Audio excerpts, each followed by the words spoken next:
Quando foi condenada por Alexandre de Moraes por supostamente atentar violentamente contra o Estado Democrático de Direito, a cabeleireira Débora Rodrigues, aquela que escreveu Perdeu Mané com batom na Estátua da Justiça, recebeu uma dura reprimenda do ministro.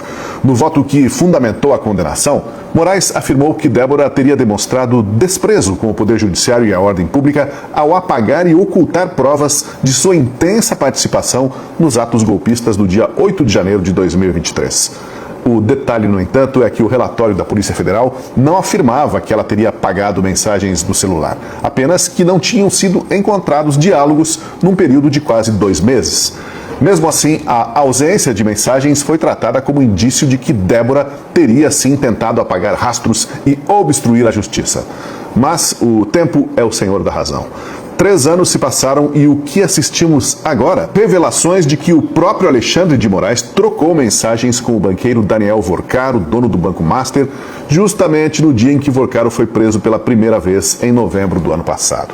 E o método usado para essa comunicação chama a atenção. Para não deixar rastros, ou imaginando que não deixariam vestígios, Moraes e Vorcaro recorreram ao recurso quase infantil de trocar figurinhas. Eles escreviam num bloco de notas, depois tiravam print e enviavam as imagens. E depois essa mensagem era apagada. Chega a ser quase romântico, se não fosse criminoso. Tanta esperteza acaba engolindo o esperto. A tecnologia, às vezes, tem memória melhor do que os envolvidos podem imaginar. A Polícia Federal conseguiu recuperar essas imagens no celular de Vorcaro. Entre elas, aparece uma pergunta insistente do banqueiro. Tem alguma novidade? Conseguiu bloquear? Novidade sobre o quê? Bloquear o que exatamente? Naquele momento, corria um inquérito sigiloso numa vara de Brasília que acabaria levando o banqueiro à prisão no mesmo dia. Difícil imaginar algo mais urgente para um banqueiro numa situação dessas do que justamente evitar a cadeia.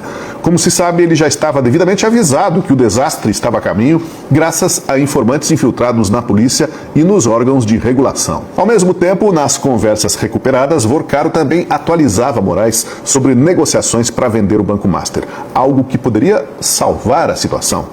Quando essas mensagens vieram à tona, a reação dos advogados do banqueiro foi gritar que houve vazamento e pedir punição aos responsáveis pelo absurdo dessas conversas chegarem ao conhecimento da população. E o que disse o iminente Alexandre de Moraes? Pois é, o homem que se dizia caçador de milícias digitais, que considerava a exclusão de mensagens uma tentativa deliberada de ocultar provas e de burlar a justiça, esse mesmo homem ficou encurralado e recorreu ao negacionismo puro e simples. Repetiu o que sempre diz quando lhe esfregam nos olhos para explicar o que é inexplicável. Afirmou que é tudo uma ilação mentirosa para atacar o Supremo Tribunal Federal. Mas o problema não é o ponto de vista ou a narrativa, mas os fatos. O ministro da Suprema Corte conversa intensamente com um banqueiro investigado por corrupção no dia da prisão deste banqueiro, enquanto ouve repetidamente a pergunta: alguma novidade? Alguma novidade? Conseguiu bloquear? E mesmo assim, quer que os brasileiros acreditem que isso é um ataque à instituição. O que já seria gravíssimo por si só, claro, ganha contornos de deboche quando a gente lembra que o escritório de advocacia da esposa de Moraes tinha contrato de 129 milhões de reais com o banqueiro mafioso. O ministro, como se diz, tinha 129 milhões de razões para tentar salvar a situação do banqueiro. E isso nos leva de volta às injustiças e perseguições protagonizadas por Alexandre de Moraes contra Débora do Batom e centenas de outros manifestantes do 8 de janeiro, muitos ainda presos por crime nunca cometidos. A cabeleireira que escreveu com batom na estátua foi acusada de apagar mensagens e ocultar provas. Hoje, quem precisa explicar conversas apagáveis, prints e mensagens indiretas é justamente quem fez aquela acusação. A história tem dessas ironias. Não porque alguém esteja buscando vingança, mas porque mais cedo ou mais tarde as contradições acabam aparecendo. Tem uma frase antiga atribuída tanto a Abraham Lincoln quanto a Winston Churchill que diz: você pode enganar algumas pessoas o tempo todo, ou todas as pessoas por algum tempo, mas não pode enganar todas as pessoas o tempo todo. E existe também um princípio ainda mais antigo, registrado em um trecho conhecido da Carta aos Romanos: minha é a vingança, eu retribuirei. Para além das convicções religiosas, a frase lembra apenas uma coisa simples: a justiça verdadeira não depende da força de quem acusa, mas da força dos fatos quando eles finalmente vêm à tona. E quando isso acontece, a história coloca cada personagem no seu devido lugar. Talvez por isso, hoje, Débora do Batom e muitos outros envolvidos nos episódios de 8 de janeiro tenham ao menos um motivo para voltar a sorrir.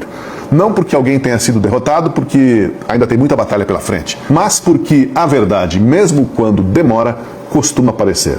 Pois bem, que os fatos e a verdade falem por si. Os brasileiros hão de saber como julgar. Olha, você que acompanhou esse vídeo até aqui, considere ser assinante da Gazeta do Povo para apoiar o nosso jornalismo corajoso e independente. Aproveite a promoção que está para acabar, hein? R$1 por mês durante 6 meses e você se torna um apoiador da Gazeta.